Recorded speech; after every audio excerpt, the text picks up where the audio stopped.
This video is brought to you by True Tales of Buried Treasure, the largest collection of old treasure magazines in the West. We're pleased to announce that we are now selling our physical magazines directly on our website. You can browse by magazine title or search for a particular issue using the search bar. To pay us a visit, please click the link in the description. Enjoy. The state of Mississippi has always been a crossroads of history. With the Gulf of Mexico to the south and the mighty Mississippi River cutting through its land, more people have passed over her soil than perhaps any other state in the Union. For over 4 centuries, Indians, Spanish explorers, French settlers, English colonists, and American pioneers have lived, fought, and died here. Each left their mark, and often their treasure, hidden away in the forests, rivers, and backcountry of Mississippi. Treasures that still capture the imagination of modern-day treasure hunters. One such story leads us 20 miles east of the old Natchez Under the Hill settlement, to the farm of a man named Rebber Dove, whose land bordered the Homachito forest. Local legend tells of a massive iron pot, 4 feet across and 4 feet deep, buried near his home. Inside, it was said, rested $100,000 in loot taken by either the Mason Gang or the notorious Harp Brothers, outlaws who roamed the region in the early 1800s. Back in those days, it was common for bandits to band together for protection, preying on travelers moving through Mississippi. Whatever they managed to steal and didn't squander was never deposited in banks. Instead, it was hidden in the ground. According to old records, one such cache was buried near an artesian spring on what would later become Dove's property. The use of an enormous pot may seem strange, but on southern plantations, these large kettles were common. They were used to cook down sugar cane into syrup and were easy to come by. Over the years, many determined diggers tried to uncover the treasure, but every attempt ended in failure. When Rebber Dove himself purchased the farm in 1927, he moved his family into the house and vowed to find the outlaw gold. He even told his neighbors, "I'm going to find that money if I have to dig down to China." Convinced the spring was the most logical hiding place, Dove dug tirelessly until one day he actually uncovered the rim of the massive kettle. Victory seemed within reach, but his digging disturbed the wet ground, and to his horror, the kettle began sinking deeper and deeper into the mud. He dug frantically, trying to keep pace, but at last the iron pot disappeared completely from view. Defeated, Dove gave up the hunt. Even today, locals know the site as the Gold Hole. If you ask around near Natchez, you'll likely be pointed toward Dove's old farm, but anyone who hopes to try their luck will need permission before attempting a recovery. Interestingly, a United Press report from Natchez dated August 28, 1952, quotes Dove's mother, Mrs. A.E. Bond, who confirmed the story. She said, "I do not recall the details of the background that led to the belief that a pot of gold was buried here. I do know the site was located by my son. I was told this pot was one of 6 that was brought from an island where it had been hidden."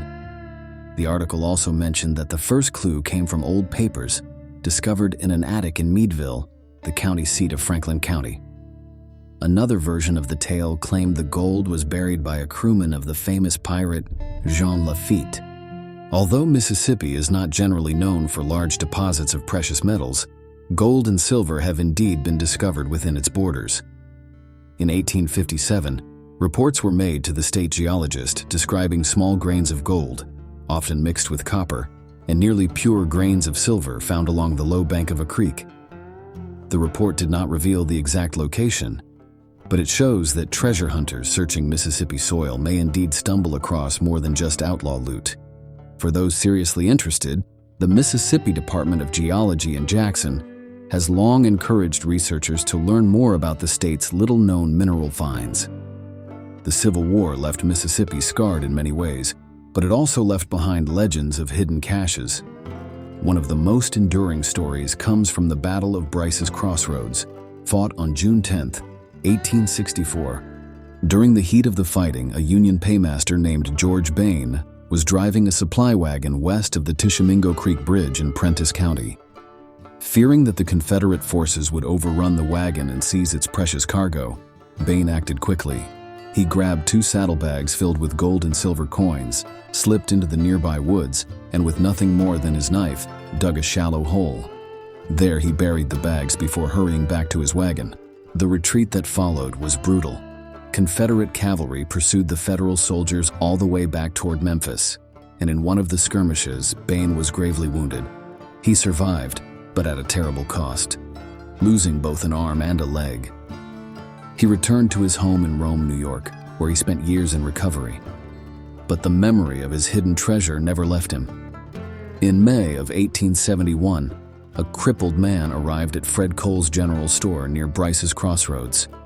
He purchased supplies, then camped near the Tishomingo Creek Bridge. Locals watched as he hobbled about the woods searching. After a week, he came back to the store and revealed his identity. "My name is George Bain," he told Cole. He explained how he had buried the 2 saddlebags of coins under a peculiar tree, one with 3 curved places in its trunk, about 175 feet due west of the old bridge. But time had changed the land, and the forest no longer looked the same. Bain admitted he could not find the money. With that, he said goodbye and disappeared from the area. Cole himself tried to locate the cache, but his efforts came to nothing. Today, a new bridge stands where the old one once crossed Tishomingo Creek, about 200 yards south of Bryce's Crossroads. No record exists of anyone ever recovering Bain's saddlebags of gold and silver. Another Mississippi treasure tale unfolded decades later in the prosperous Whitfield household near Corinth. The Whitfields were among the wealthiest families in northern Mississippi, their fortune built in part on the slave trade. Minnie Whitfield, the matriarch, oversaw the family's money. She always kept gold and silver on hand to finance the sprawling plantation. A small amount stayed inside the house, but most of it she buried somewhere on the property for safekeeping. On the morning of August 6, 1902, her husband left for Corinth to purchase supplies, leaving Minnie alone while the farmhands worked the fields. That was when a young man named Buck Tatum forced his way into the house. "I know you keep a heap of money around here, and I want to know where it is," he demanded. Minnie refused. Enraged, Tatum tortured her with a hot poker, but she would not break. At last, he slit her throat and fled. He was soon caught, confessed to the crime, and was hanged in September of that same year. But the money Minnie had hidden remained lost, her secret carried to the grave. Not all of Mississippi's treasure legends rest on land.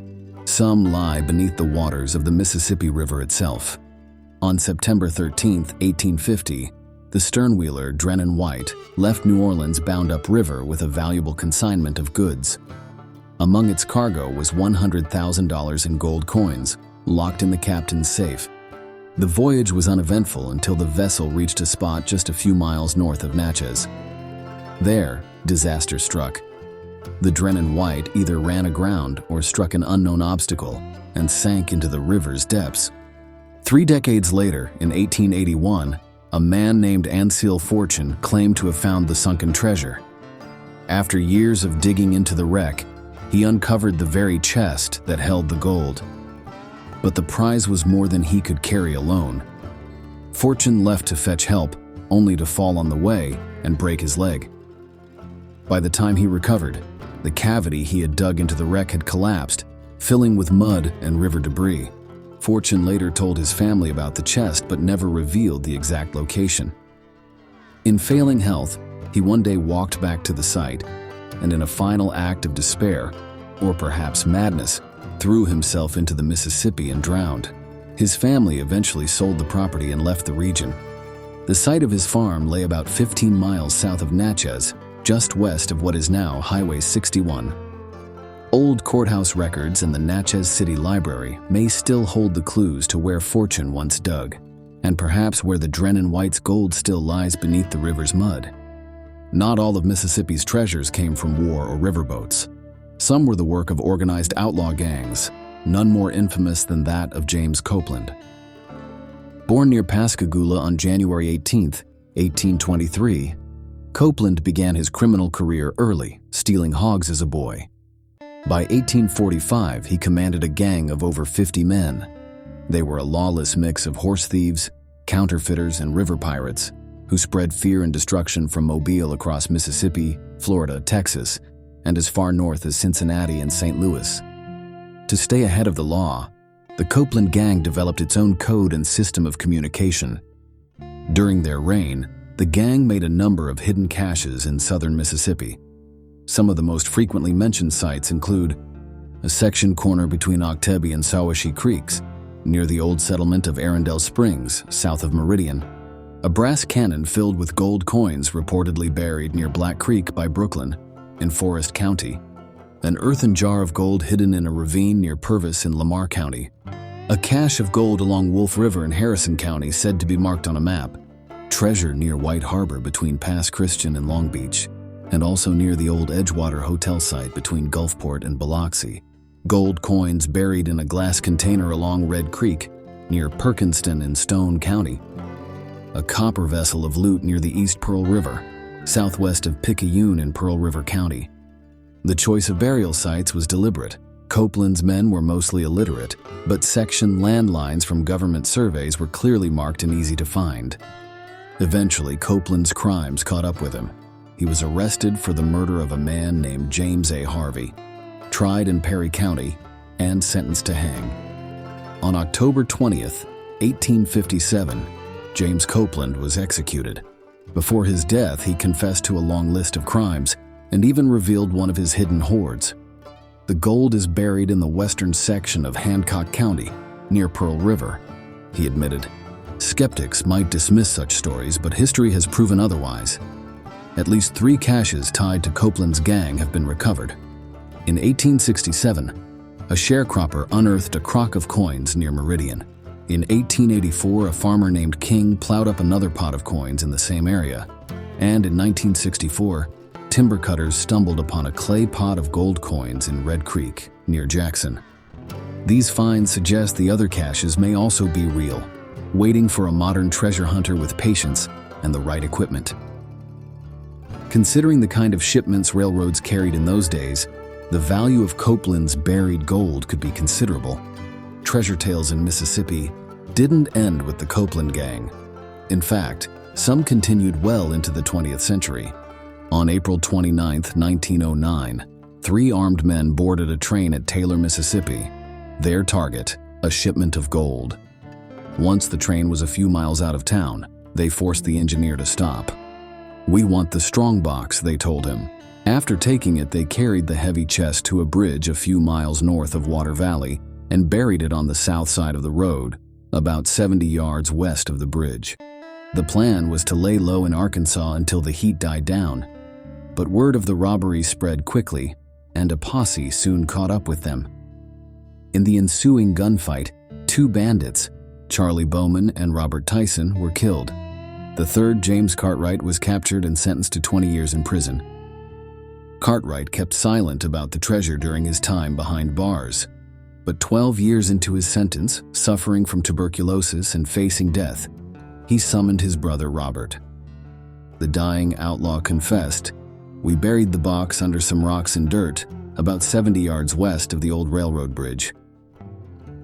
Robert Cartwright searched for weeks, but changes in the land, forest fires, shifting terrain, made the task impossible.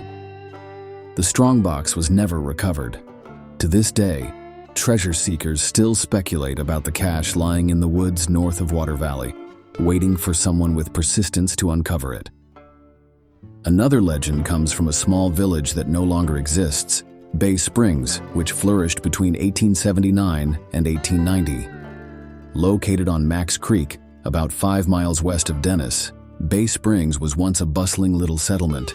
It had 2 general stores, a cotton gin, a corn mill, a hotel, and the usual row of saloons that sprang up in every Mississippi town. Among its citizens, none was more prosperous than James B. Nelson. He owned one of the general stores, the hotel, the gin, and a large amount of land, making him one of the most influential men in the community. In March of 1883, James B. Nelson of Bay Springs died, likely from fever. His widow took charge of the hotel and general store, keeping all the gold and silver she collected locked in the hotel safe. The nearest large bank was in Corinth, many miles away, so the fortune remained close at hand. The Nelsons had only one child, a son named Charles. He had adored his father, but after James's death, Charles grew moody and unstable until he slipped completely into madness. One morning, as his mother and a clerk opened the store, Charles stormed in waving a pistol. His eyes wild, he shouted, "Give me all of Father's money or I'll shoot you both." Realizing the reason was useless, Mrs. Nelson opened the safe. Charles ordered her to place the coins into a 2-gallon bucket, then demanded a shovel. "I'm going to bury this money," he warned, "and I'll kill anyone who follows me." His mother and the clerk watched as Charles carried the bucket to Max Creek and disappeared downstream. He returned half an hour later without the bucket, his shovel smeared with mud, his manner suddenly calm. But when asked where he had buried the treasure, Charles could remember nothing. Soon after, he was committed to the asylum in Jackson, where he died a few months later. Mrs. Nelson searched in vain, even hiring others, but the creek bottoms were covered in brush, and the burial site, hidden beneath rocks and leaves, was never found. According to family tradition, the 2-gallon bucket still lies buried somewhere near the old store site along Max Creek, 5 miles west of Dennis.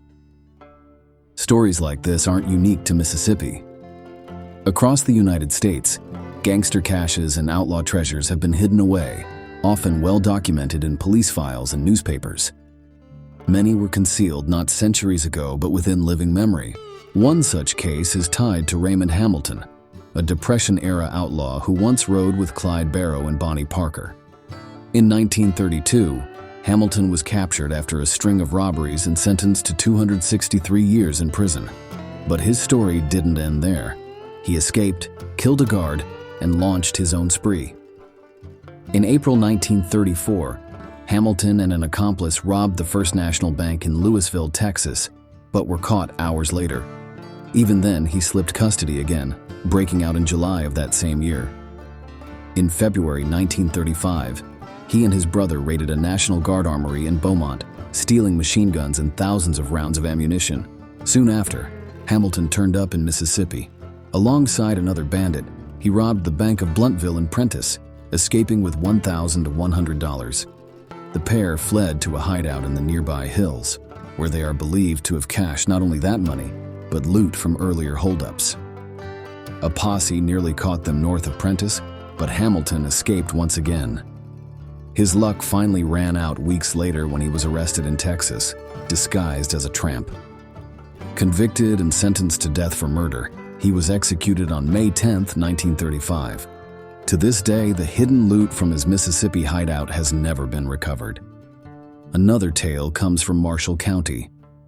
In April of 1897, Mrs. Molly Burton was crossing Coldwater Creek in Mount Pleasant when her horse panicked. The cart overturned, and she drowned. Molly had long been known for her unusual obsession, collecting silver coins.